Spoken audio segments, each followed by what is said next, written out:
नमस्कार, मैं हूं राजेंद्र तिवारी और आप देख रहे हैं अनब्रेकिंग। अनब्रेकिंग के इस वीडियो में आपका स्वागत है। देश की बात अखबारों के साथ, और अखबारों के साथ ही नहीं, हमारे साथ फैसल अनुराग जी भी हैं।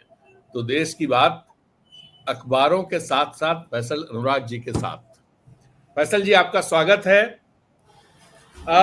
आज जो खबरें दिखाई दे रही हैं उनमें अगर बात, एक तो सबसे बड़ी खबर जिस पे कल से बात हो रही है कि प्रधानमंत्री ने कल गुजरात में बोला कि पटेल की अगर चलती तो कश्मीर कहाँ। मैं वो हेडलाइन ही एग्जैक्टली जो जागरण में छपी है या दूसरी जगहों पर छपी है, तो जागरण ने तो पहले पेज में छापा ही नहीं। जागरण कई बार चौंका देता है मुझे। देखिए, जागरण के बारे में मेरी धारणा बहुत अच्छी नहीं है। नहीं नहीं, अच्छी नहीं, लेकिन मैं चौंका देता है कि ये खबर पहले पेज पर नहीं है। हाँ, दोनों पहले जागरण पेज पर। दरअसल जागरण अब अखबार नहीं रह गया। जैसे कि कोई चैनल आजकल अखबार मीडिया में नहीं तो है। अच्छा, मेरी कौन सा समझ से अखबार अखबार जागरण रह भी गया कोई है? अखबार नहीं रह गया है। कौन सा अखबार रह गया? वही सवाल तो ये है, लेकिन मैंने जागरण को हम उसी श्रेणी में मानते हैं जो आज तक है या जी न्यूज है या जो भी है, वो क्या क्या चैनल जी, सब तो है। इन्होंने हेडलाइन लगाई, पटेल की बात मान ली होती तो हम 70 साल आतंक न झेलते। पीएम बोले, पटेल ने कहा था जब तक पीओजे के हाथ में ना आ जाए तब तक सेना रुकनी नहीं चाहिए। अब दरअसल मैं कल से जब से ये सुना है तो मैंने कभी इस पे कमेंट नहीं किया।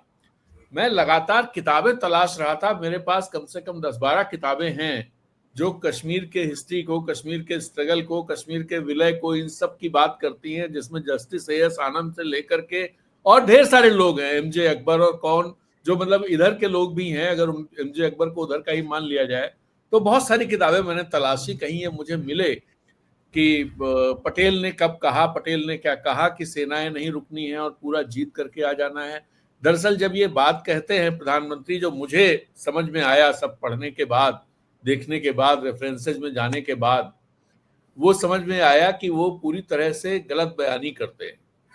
दरअसल पुंछ और मीर कोटली कोटली जो मीरपुर और कोटली जो पीओके में है, जो पहले कश्मीर का हिस्सा था, वहां पहले से ही एक बड़ा विद्रोह महाराजा के खिलाफ था, जिसका फायदा मुस्लिम कॉन्फ्रेंस ने उठाया।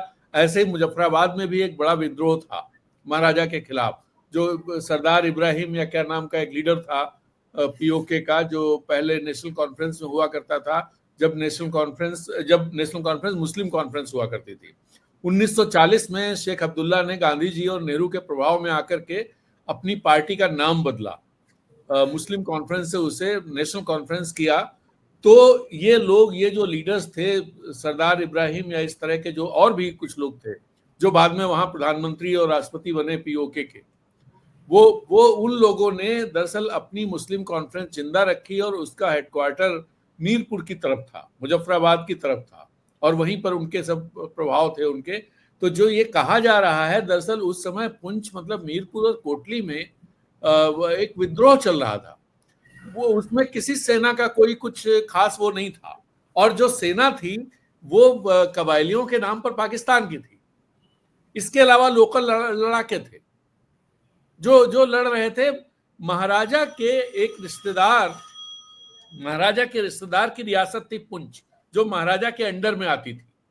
मतलब वो रिपोर्ट महाराजा को करते थे, जैसे होता ना कि भाई महाराजा है तो कई सारी रियासतें हैं जहां जिन इनको दे दिया गया, उनको दे दिया गया।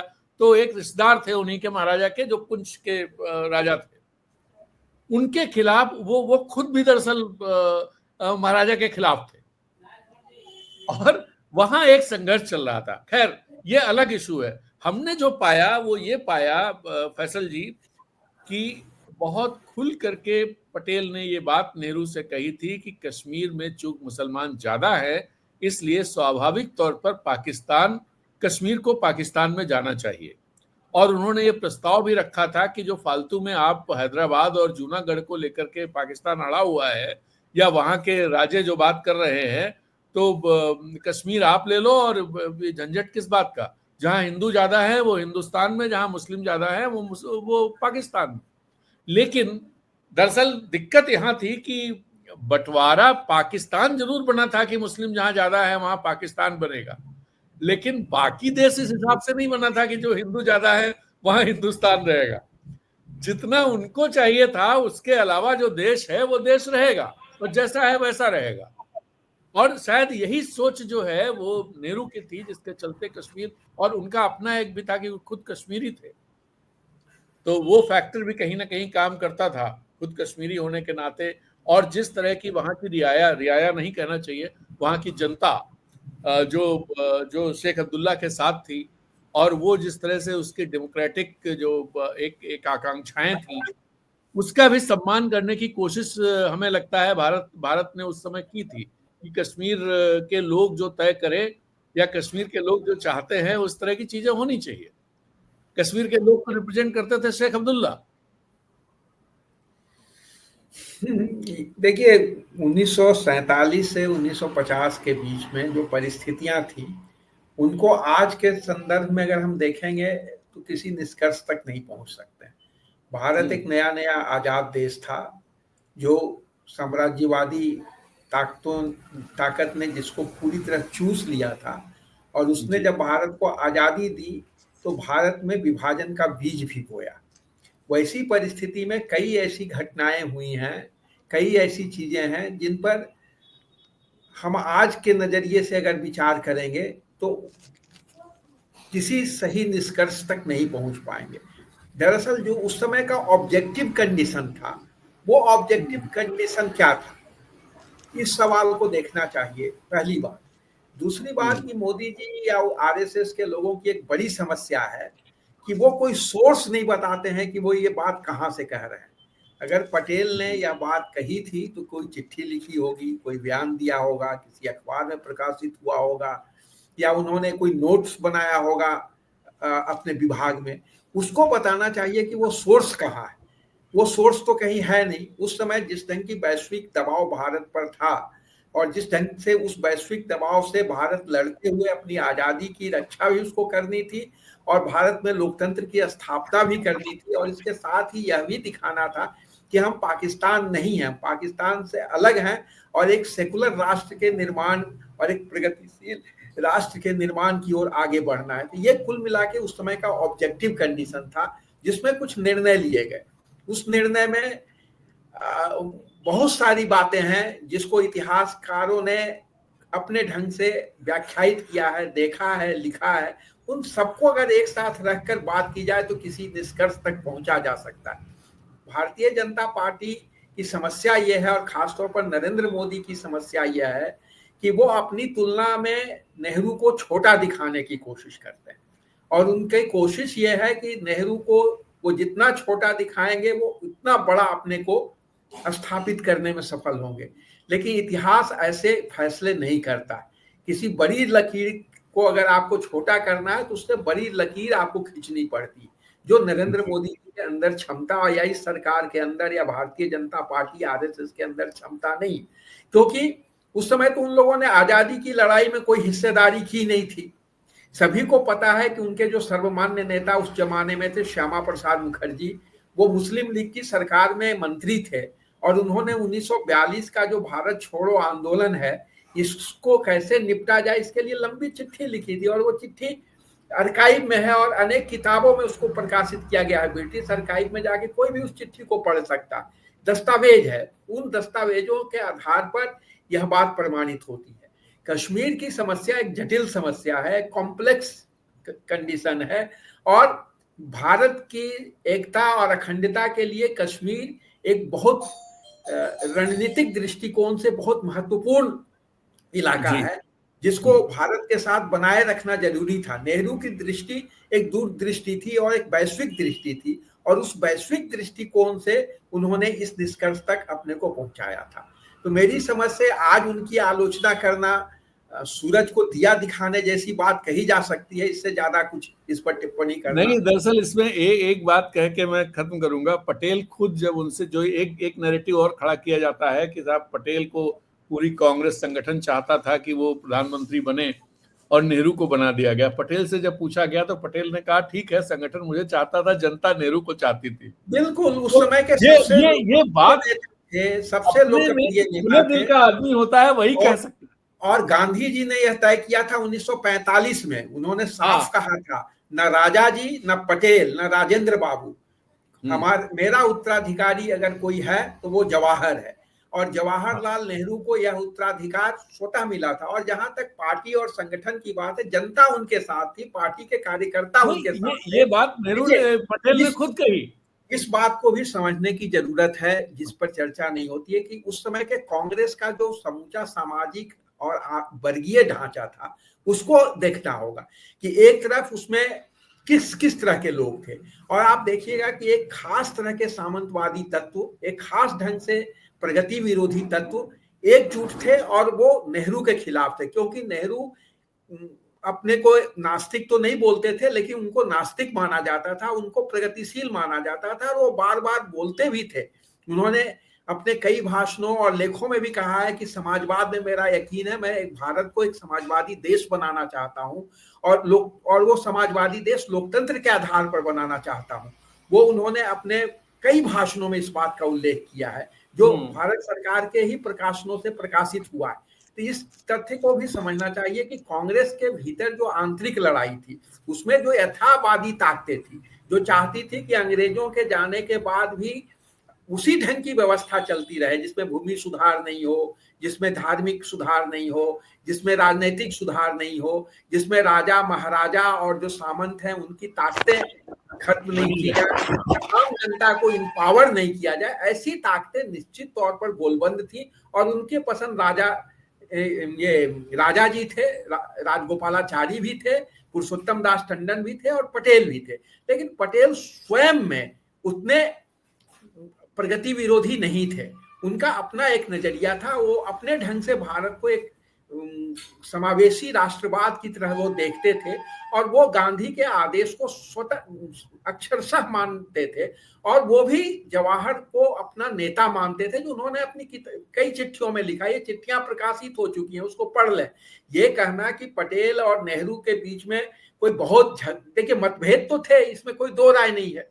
मतभेद गांधी जी और नेहरू के बीच में भी थे, मतभेद पटेल और नेहरू के बीच में भी थे, मौलाना आजाद और पटेल नेहरू के बीच भी मतभेद थे। लेकिन उन मतभेदों के बावजूद सबको पिलाकर एक व्यापक एकता बनाना, और उसके आधार पर देश को एक लोकतांत्रिक धर्मनिरपेक्ष राष्ट्र की ओर ले जाना, यह ताकत और यह कुवत जिस व्यक्ति जो उसके केंद्र में था, वो जवाहरलाल नेहरू थे। और इस बात को हर कोई स्वीकार करता है, इससे कोई इंकार नहीं कर सकता। इसलिए अगर नेहरू को आज छोटा दिखाने की कोशिश जो की जा रही है, ये औंधे मुंह गिरेगी, क्योंकि इसके पीछे तथ्य नहीं है, इतिहास नहीं है। इतिहास ने फैसला दे दिया है, और इतिहास ने यह फैसला दिया है कि भारत के नेतृत्व, आप सोचिए बांग्लादेश को जब इंदिरा गांधी ने आजाद कराया, तो उस बांग्लादेश को कितने देशों ने मान्यता दी?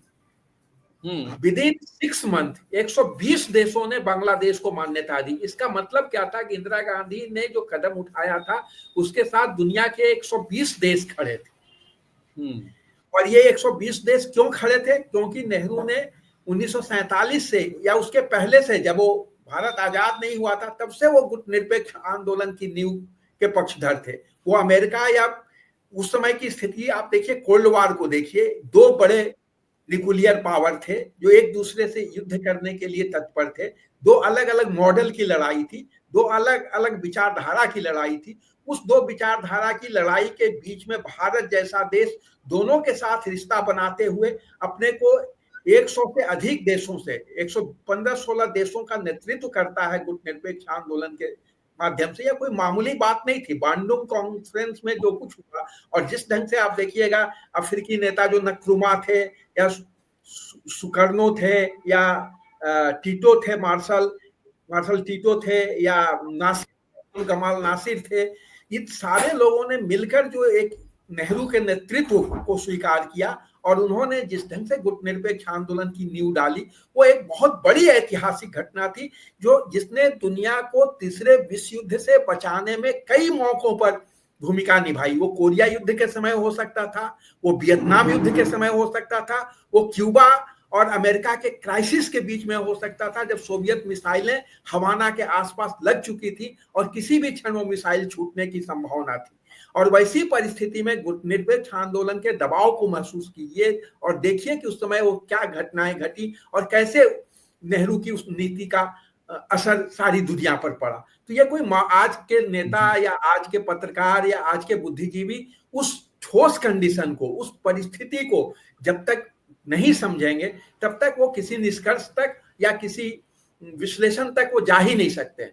और यह मान लेना कि भाई आज से 2000 साल पहले फला ने ऐसा किया इसलिए ये चीज है, तो ये तो अतार्किक बात है, इस पर क्या बहस। मैं तो एक लाइन थोड़ा अलग तरह की जोड़ना चाहूंगा कि आपने इतने देशों के नाम लिए, उसमें तुर्की का नाम लिया जाना भी जरूरी है कि तुर्की की जो भूमिका उस समय रहती थी और वहां की पॉलिटिक्स और अपने देश की पॉलिटिक्स एक ही रास्ते पे गई है, दोनों एक ही जगह पे खड़े हैं। तुर्की को कमाल पाशा ने, जिसे अतातुर्क कहा जाता है, उन्होंने एक धर्मनिरपेक्ष राष्ट्र बनाया। जब उन्होंने खिलाफत खत्म की, उसके खिलाफ लड़ाई लड़कर वो आगे आए और उन्होंने तुर्की को एक धर्मनिरपेक्ष देश बनाया और उन्होंने रातों रात इतने सारे परिवर्तन किए जिसकी कल्पना इतिहास में दूसरे को मैंने कभी देखी नहीं गई है, कोई हुई नहीं। उस देश को आज अर्देगान कहाँ ले जा रहे हैं, जहां हम हिंदुस्तान को ले जा रहे हैं, इसकी भी तुलना की जा सकती है। सवाल इसका नहीं है, सवाल यह है कि दुनिया का भविष्य लोकतांत्रिक सेकुलरिज्म में है, दुनिया का भविष्य सबको मिलजुल कर सहिष्णु समाज के पक्ष में है, दुनिया का भविष्य अमन के पक्ष में है। और इसकी बात जो करेगा उसको निश्चित तौर पर आज का जो वार मॉन्गरिंग जमाना है, जिसको आप जिंगोइज्म भी बोलते हैं, इसमें बड़ी कीमत चुकानी पड़ती है और उसको बहुत कुछ झेलना पड़ता है। तीन परिस्थितियों से। और इसी जो कल प्रधानमंत्री वहां थे उसमें एक और इम्पोर्टेंट बात है जिसका जिक्र भी मैं करना ही चाहूंगा कि उन्होंने कहा मेड इन इंडिया चीजों का इस्तेमाल करें सब लोग, और चाइना का नाम लिए बगैर उन्होंने चाइनीज चीजों के बहिष्कार की बात कही। मेरा सवाल बहुत साफ है कि प्रधानमंत्री उन ऐसी नीतियां बनाएं जिसमें चाइना की चीजें यहाँ न आ पाए। चाइना से हम करीब $100 बिलियन का आयात करते हैं, $100 बिलियन हमारे जाते हैं हर साल चाइना, और चाइना हमारा सबसे बड़ा ट्रेड पार्टनर है। तो उनको ऐसी नीतियां बना देनी चाहिए कि चाइना से जो चीजें आएंगी, जैसे अब ट्रम्प कर रहे हैं, उनको भी टैरिफ लगा देने चाहिए कि भाई चाइना से आने वाली चीजों पे 100% टैरिफ, लोग इस्तेमाल करना बंद कर देंगे। जो सस्ती चीजें दिख रही हैं वो चीजें महंगी हो जाएंगी, वही तो सारा टंटा खत्म हो जाएगा। वो ये कहने की जगह कि लोग इसका बहिष्कार करें, उनके हाथ में ताकत है, वो ऐसी नीति बना दें, टैरिफ लगा दें जिससे चाइना अपने माल को भारत के बाजार में ना बेच पाए। ऐसा करना चाहिए। आप सही सवाल उठा रहे हैं, लेकिन ऐसा कर पाएंगे क्या जब अडानी का चीन के साथ जो रिश्ता बन रहा है और जिस ढंग से अडानी ने चीन के साथ अपने व्यापारिक रिश्ते बनाए हैं। आपको पता ही है कि बार बार यह कहा गया है कि बहुत सारे सामान चीन से मंगाकर इन लोगों ने अपने संस्थानों में खड़े किए हैं और उसको चलाने वाले टेक्नोलॉजी के एक्सपर्ट इंडिया में उनको अवेलेबल नहीं है। तो इन लोगों ने मांग की है कि भाई चीन से हमको एक्सपर्ट बुलाया आने देने की, एक्सपर्ट को आने के ढीले किए गए हैं, वीजा नियम ढीले किए गए इन लोगों के लिए। हाँ, इनको वीजा दिया जाए ताकि यहाँ आकर ये काम करें। बीजिंग के साथ जो फ्लाइट बंद है उस फ्लाइट को शुरू किया जाए, ये उनकी मांग है। ये मांग कोई आम जनता नहीं कर रही है। सवाल यह है कि चीन से समस्या है, चीन आपसे बहुत आगे निकल चुका है, तो आप चीन को बहिष्कार करना चाहते हैं। एक बात और कह रहे थे, जो अपने देश की इंडस्ट्रीज को, अपने उत्पादन की क्षमता को आप कितनी तेजी से बढ़ा रहे हैं कि सस्ता सामान हम जनता को दें। अगर ये देने में आप सक्षम होंगे तो स्वतः चीन भारत के बाजार से बाहर हो जाएगा या कोई भी देश बाहर हो जाएगा। बात और कह रहे थे प्रधानमंत्री जी, वो कह रहे थे कि आप अपने घर पर देखें 24 घंटे में कितनी चीजें इस्तेमाल करते हैं, उसमें कितनी विदेशी हैं, उनको खत्म कर दीजिए। तो मैं ये कहूंगा, मेरा सवाल एक और है प्रधानमंत्री जी से। मेरा सवाल ये है कि जब वो कहते हैं कि हम मोबाइल प्रोडक्शन में, मोबाइल मैन्युफैक्चरिंग में दुनिया के दूसरे नंबर पर आ गए हैं और पहले नंबर पर आने वाले हैं, तो वो बताएं कि सैमसंग और एप्पल को छोड़ करके जो टॉप 5 कंपनियां या टॉप 10 कंपनियां हैं, उनमें कितनी कंपनियां चाइनीज हैं और उनको निकाल बाहर कर देना चाहिए उनको। भारत अगर मोबाइल के उत्पादन में दूसरे या पहले स्थान पर आने वाला है या आ चुका है, जो भी है, तो भारत का अपना कौन सा ब्रांड है? हाँ, वही सवाल है। भाई आप वीवो बंद कर दीजिए, वो अमेरिकन है, अगर आप विदेशी सामान का बहिष्कार करेंगे तो आपको एप्पल का भी बहिष्कार करना चाहिए, सैमसंग का भी बहिष्कार फिर तो करना चाहिए प्रधानमंत्री के हिसाब से। और प्रधानमंत्री और उनकी सरकार के लोगों को भी इस बात को ध्यान में रखना चाहिए कि वो कोई भी विदेशी चीज का इस्तेमाल ना करें। जैसे गांधी जी ने जब ब्रिटिश सामानों के बहिष्कार का आह्वान किया था और होली जलाई थी ब्रिटिश सामानों की, तब गांधी जी के पूरे जीवन को आप देखेंगे उन्होंने कोई भी ऐसी चीज नहीं है जो बाहर उत्पादित हुई हो ब्रिटेन में और उसका उन्होंने इस्तेमाल किया। जब आप खुद पर लागू तो, कर, और आप इवन चश्मा इवन बाहर गांधी का जी ही नहीं, पहनेंगे, आप घड़ी बाहर की गांधी जी ही पहनेंगे, नहीं, आप कलम बाहर क्या रखेंगे नहीं और आप भारत के लोगों से कहेंगे कि उसका बहिष्कार करें, तो इसका कितना असर होगा मुझे नहीं पता। फैसल लेकिन जी ये एक सिर्फ अच्छी गांधी बात जी ही है। नहीं, सिर्फ गांधी जी ही नहीं, नहीं, जवाहरलाल नेहरू ने नेहरू, पटेल, ये पटेल सारे सब जितने लोग थे, ये सारे लोग, मौलाना आजाद, ये कोई विदेशी चीज का इस्तेमाल नहीं करते थे। नहीं करते थे, तो आपको नेहरू खुद भी नहीं आगे, करते थे, नेहरू के बारे में फैलाई गई हैं चीजें। आपको आगे आके इस चीज को करना चाहिए, दिखाना चाहिए कि नहीं भाई हम नहीं एक चीज और करेंगे। लोगों को बता दें, नेहरू शुरुआत में जब वो कांग्रेस के अध्यक्ष बने थे, उस समय तक खुद चरखा काट के उसका कुर्ता बना के पहनते थे। बिल्कुल। नेहरू नेहरू भी उस तरह के लोगों में रहे हैं। मोतीलाल नेहरू हाँ, ये नहीं चाहते थे उनका बेटा इस तरह रहे। नेहरू के बारे में कई कथाएं हैं कि वो अपना कपड़ा खुद धोते थे, सुखाते थे, हाँ, जब बाहर जाते थे उनको जो कुछ खाने के लिए गांव वाले देते थे वो खा लेते थे। उनका कोई बहुत एरिस्टोक्रेटिक तरीका खाने का नहीं था, आम आदमी जैसे थाली में रख के खाता है हाथ पर लेकर या जमीन में बैठकर, नेहरू वो भी करते थे। आज के नेता तो वो काम नहीं करते हैं। आज जो खाने का भी जो दिखाई देता है उसमें जिस ढंग के प्लेट सजाए जाते हैं, वो प्लेट तो उन गरीब घरों में होंगे नहीं कभी भी। वो निश्चित हाँ, तौर पर बाहर से या तो उधार ये किराए पर लाए जाते होंगे या उनको खरीदा जाता होगा। तो इस परिस्थिति में आप अगर विदेशी सामान के बहिष्कार का एक आह्वान करना चाहते हैं तो एक बढ़िया आंदोलन है, इसको खड़ा किया जाना चाहिए और भारतीय इंडस्ट्री को जो कमी होगी उसको फुलफिल करने के लिए पूरा संसाधन मुहैया कराना चाहिए। लेकिन भारत सरकार की नीति इसकी दिशा में कितना, वो तो आप फिर अमेरिका से भी ट्रेड करने की क्या जरूरत है, अमेरिकी सामान की भारत में क्या जरूरत है, चीनी सामान की भारत में क्या जरूरत है। भारत को अपना खुद क्या सारा सामान बनाना चाहिए। प्रधानमंत्री बार बार बोल रहे हैं कि इस जो ऑपरेशन सिंदूर हुआ इसमें इंडिजिनस जो हथियार थे वो काम आए हैं। अगर ये टेक्नोलॉजिकली हमने सफलता हासिल कर ली है तो इसको जनता को भी तो महसूस कराया जाना चाहिए कि हमारी इंडस्ट्री आज उस स्थिति में है कि हमको किसी विदेशी ब्रांड की जरूरत नहीं। भारत के पास एक ऐसा मोबाइल का ब्रांड होना चाहिए जो एप्पल और सैमसंग या हुआवे या कोई भी दुनिया के जो बड़ा ब्रांड है उससे अलग और बेहतर हो। तो ये ब्रांड बनाने की क्षमता तो अपने वैज्ञानिकों को वो दें, यहाँ के टेक्नोलॉजी तकनीशियनों को दें और इसके लिए वो माहौल तो बनाएं, तभी तो बात बनेगी। केवल बात करने से बात नहीं बनती है, उसके लिए ठोस कदम उठा। 11 साल हो गए इनके प्रधानमंत्री हुए, इन्होंने अब तक इस दिशा में क्या कदम उठाया, इसका एक श्वेत पत्र जारी करके भारत सरकार को बताना चाहिए कि हमारी इंडस्ट्री आज कहाँ खड़ी है, हमने कौन से नए ब्रांड किए, हमारा इनोवेशन क्या है और हमने दुनिया को क्या दिया है। ये अगर हम करने में सफल होंगे तब दुनिया हमारी आर्थिक उत्पादन के ताकत को स्वीकार करेगी। भाई अगर जो बात आप कह रहे हैं असेंबलिंग करना किसी चीज का वो कोई बहुत बड़ी बात नहीं है। वो तो वियतनाम भी कर रहा है, वो तो फिलीपींस भी कर रहा है, वो तो लाओस जैसा छोटा देश भी कर रहा है और बड़ा व्यापार कर रहा है। आज आसियान के बहुत सारे देश व्यापार में बहुत आगे गए हैं असेंबलिंग के बदौलत। उनके पास भी अपना कोई इनोवेशन और आइडियाज नहीं है। अभी तक इनोवेशन और आइडियाज यूरोप के पास था या अमेरिका के पास था या अब चीन के पास है। वो इनोवेशन हमारे भीतर लाने की जरूरत है। जी नहीं, आप बिल्कुल सही बात कह रहे हैं। जरा कश्मीर की तरफ चलते हैं। वहां का अखबार है ग्रेटर कश्मीर। ग्रेटर कश्मीर मैंने देखा तो उसमें एक तो पॉजिटिव खबर, हम लोग पॉजिटिव खबरों पर थोड़ा कम बात करते हैं, मैं सोच रहा था तो एक पॉजिटिव खबर पर बात ये करें कि वहां के जो चेरी उत्पादक लोग हैं और सेब उत्पादक लोग हैं, हालांकि इस बार उनको बड़ा नुकसान हुआ है, लेकिन ये जो लोग हैं इनको एक बड़ा फायदा इस बात से हो रहा है कि एक ट्रेन कटरा से मुंबई सीधे चलनी शुरू हो रही, जिसमें चेरी जैसा पेरिशेबल जो फल है जो ज्यादा देर तक टिक नहीं पाता है, उसको एक बड़ा मार्केट मिलेगा। जिससे ये कहा जा रहा है, ग्रेटर कश्मीर ने ये लिखा है कि इससे यहाँ के लोगों को या चेरी उत्पादकों को जबरदस्त ढंग से फायदा होने वाला है, क्योंकि उनको बॉम्बे जैसी मार्केट, महाराष्ट्र जैसी मार्केट, बड़ी मार्केट उनको मिल जाएगी। बैसारन में एक मेमोरियल इरेक्ट करने का फैसला किया है वहां की गवर्नमेंट ने, और जिसमें उन्होंने कहा ये नेशनल यूनिटी मेमोरियल होगा।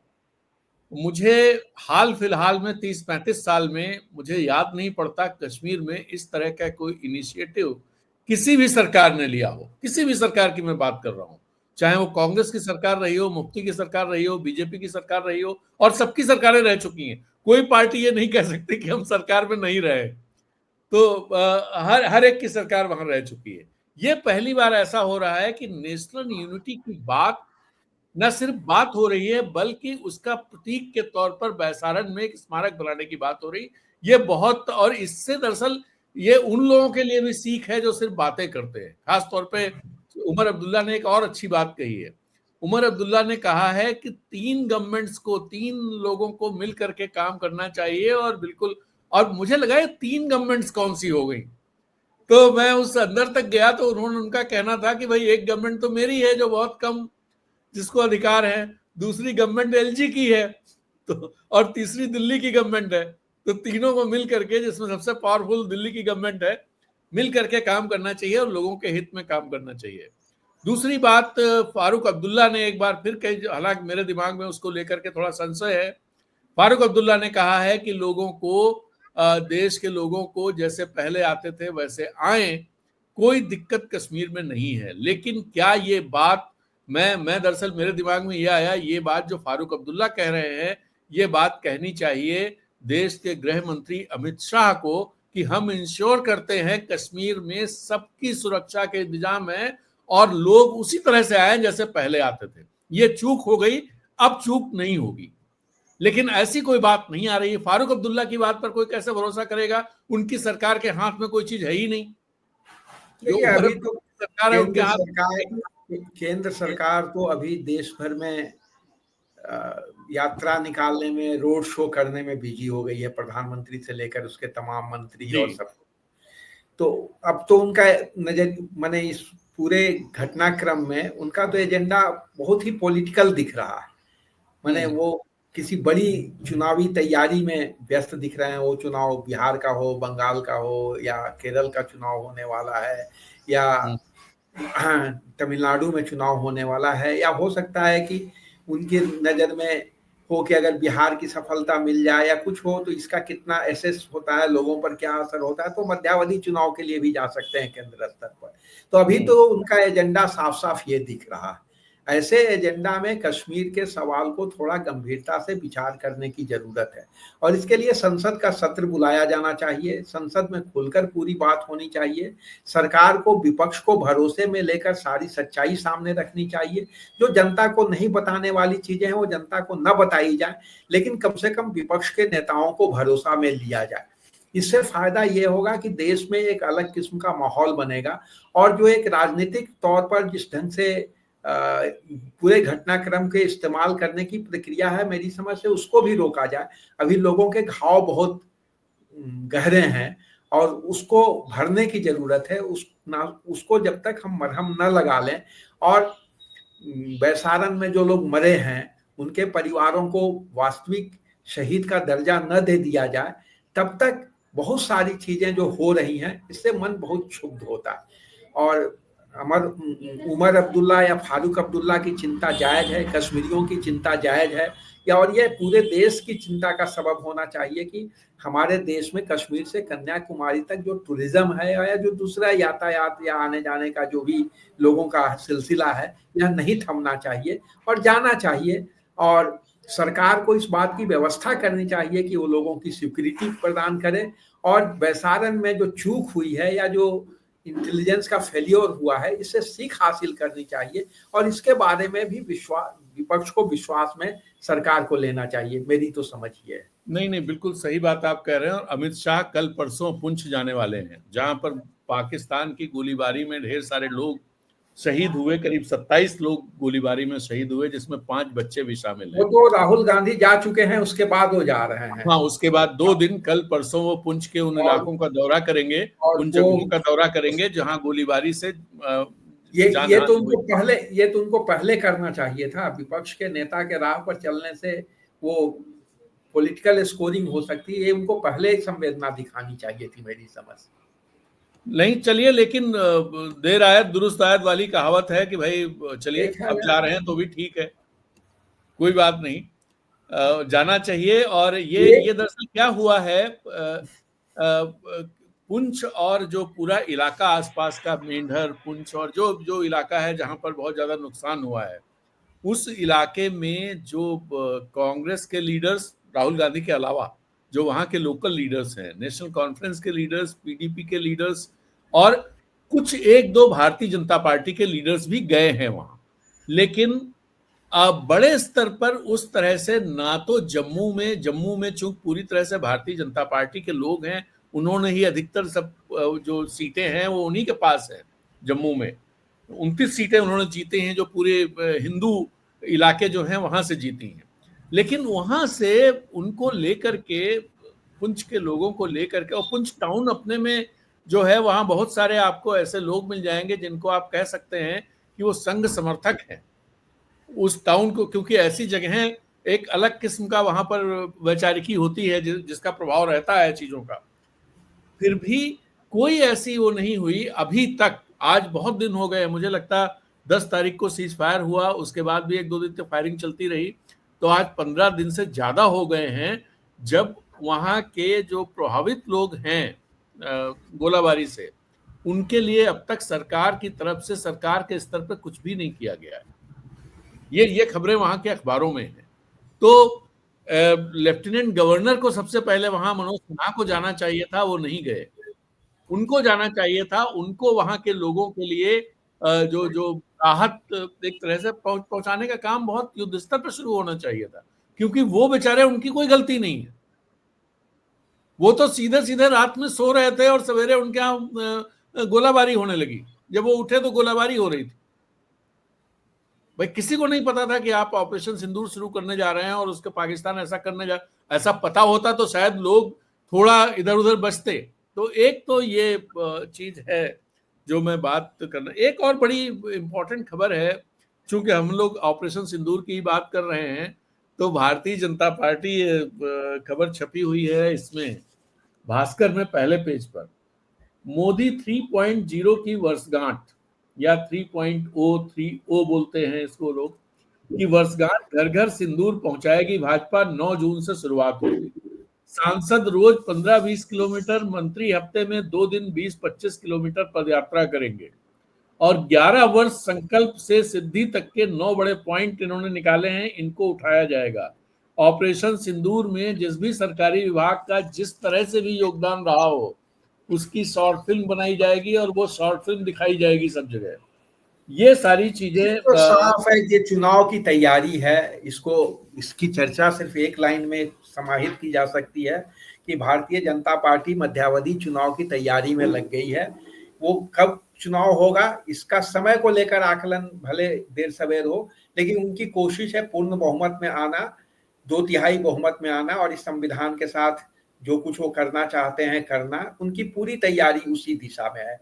इसके अलावे कोई इसका मसला नहीं है। नहीं तो युद्ध को इस ढंग से पॉलिटिकल माने इसका राजनीतिकरण करना कहीं से भी मेरी नजर में किसी डेमोक्रेटिक देश को शोभा नहीं देता है। ठीक है, वो तैयारी तो सत्ता में है। एक बात और कि हिंदू जो ट्रेडिशंस हैं, जो मतलब धार्मिक परंपराएं हैं, उन परंपराओं में सिंदूर एक अलग तरह का जो भी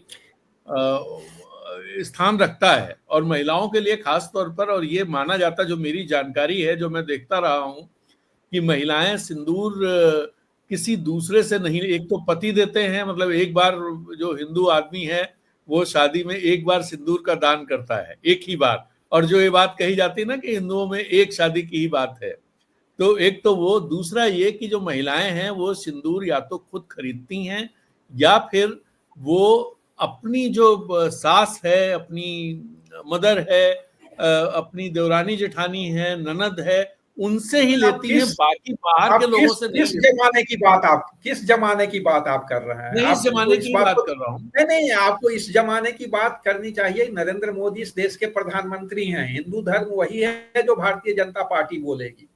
वो शास्त्र सम्मत हिंदू धर्म की बात नहीं है, ये हिंदुत्व का दौर है। इस बात को समझना चाहिए। हम लोग तो उस पुराने शास्त्रीय ढंग की बातों को कर रहे नहीं हैं। तो क्या लोग इसे उसी तरह समझेंगे जैसे नरेंद्र मोदी कर समझाना सकते चाहते हैं, हैं? इस देश के बहुसंख्यक लोगों में क्या होगा कहना मुश्किल है, लेकिन उनको बहुत आपत्ति होगी या हुई है। आप नहीं, देखेंगे क्या जो जो कि ट्रेडिशनल ढंग से वो जीवन जीने वाली बहुत महिलाएं सारे, हैं वो आपको इसको याद है सहजता से ले लेंगी?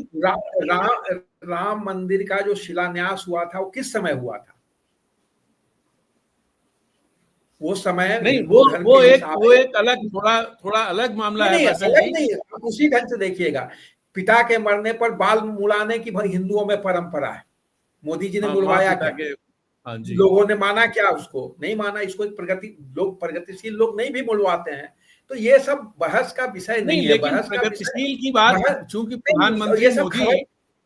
ये सब बहस, मेरी समझ से बहस का विषय यह है कि जो राजनीति हो रही है उस राजनीति में धर्म का कितना इस्तेमाल किया जा सकता है और धर्म को अपनी राजनीति के अनुकूल कितना व्याख्यायित किया जा सकता है, और इसके लिए उनके पास एक पूरा सिस्टम है साधु सन्यासियों और दूसरे लोगों का। उस सिस्टम का वो इस्तेमाल करके वो सारी चीजें कर लेंगे। इसलिए ये प्रश्न आज जनता के दिमाग में नहीं उठने जा रहा है कि ये धार्मिक है अधार्मिक है, इसकी क्या परंपराएं हैं, क्या रीति रिवाज है। ये इन सब चीजों का आज मायने नहीं रह गया। हम 21वीं सदी में हैं और 21वीं सदी के हिंदुत्व के दौर में हैं, जिसमें व्हाट्सएप यूनिवर्सिटी की बड़ी भूमिका है। इस बात को भी ध्यान में रखना चाहिए।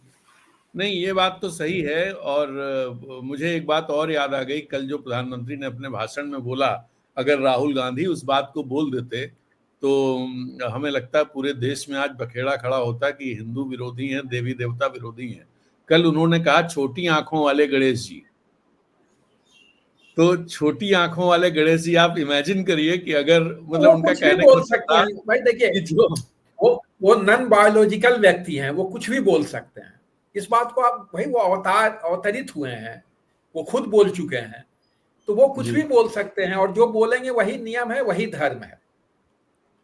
जी इस बात को मान एक लीजिए। जी, नहीं नहीं, मान लिया, बिल्कुल आपकी बात मैंने मान ली कि वही। आप आज इसको अब हम लोग खत्म कर सकते हैं क्या? बस एक एक खबर और जिसका जिक्र करना मुझे लगता है, जो इस समय कई बार हमें अपना कोर्ट, जो हाई कोर्ट्स हैं, सुप्रीम कोर्ट के जस्टिसेज हैं, वो बहुत संवेदनशील नजर आते हैं। एक ऐसी ही खबर बॉम्बे हाई कोर्ट की है। पूना की एक छात्रा थी, मुस्लिम, मैं इसलिए कह रहा हूं जिसमें लोग सही पर्सपेक्टिव में चीजों को समझ सकें, हालांकि ये कहने की जरूरत थी नहीं। तो वो उस छात्रा ने ऑपरेशन सिंदूर के दौरान कोई पोस्ट इंस्टाग्राम पे शेयर कर दी थी। मैंने तलाशने की कोशिश की कि वो पोस्ट क्या थी, तो वो मिला नहीं, लेकिन इस बात से अंदाजा आप लगा सकते हैं कि उसको लेकर के उस लड़की पर, जो इंजीनियरिंग की सेकेंड ईयर की छात्र थी पूना में, उसके खिलाफ एफआईआर हुए। एफआईआर के बाद क्या हुआ कि उस छात्रा को उसके इंस्टीट्यूट ने रस्टिकेट कर दिया और फिर मामला हाई कोर्ट में गया। हाई कोर्ट ने जो बातें कही हैं, जस्टिस का नाम मुझे देखना पड़ेगा क्या है, खैर, लेकिन हाई कोर्ट ने जो बातें कही हैं, एक तो इंस्टीट्यूट को ये कहा है कि आप इसको रस्टिकेट नहीं कर सकते हैं। एफआईआर उन्होंने क्वेश कर दी है और साथ में ये कहा है कि अगर मान लीजिए कि ये गलती भी थी, उस बच्ची ने गलती की और 2 घंटे के बाद उसने उस पोस्ट को हटा दिया, उसके बाद ये सब क्यों किया गया? एक एक सवाल ये बिल्कुल। उठाया। दूसरा सवाल उन्होंने ये उठाया कि ये बच्चे हैं, ये गलती करेंगे सीखेंगे, गलती करेंगे सीखेंगे, तो इन पर अगर एफआईआर करने लगेंगे तो हम कैसा समाज बनाना चाहते हैं, कैसे कैसे नागरिक तैयार करना चाहते हैं, जो मतलब जिनको आप कुछ अलाउ ही नहीं करेंगे।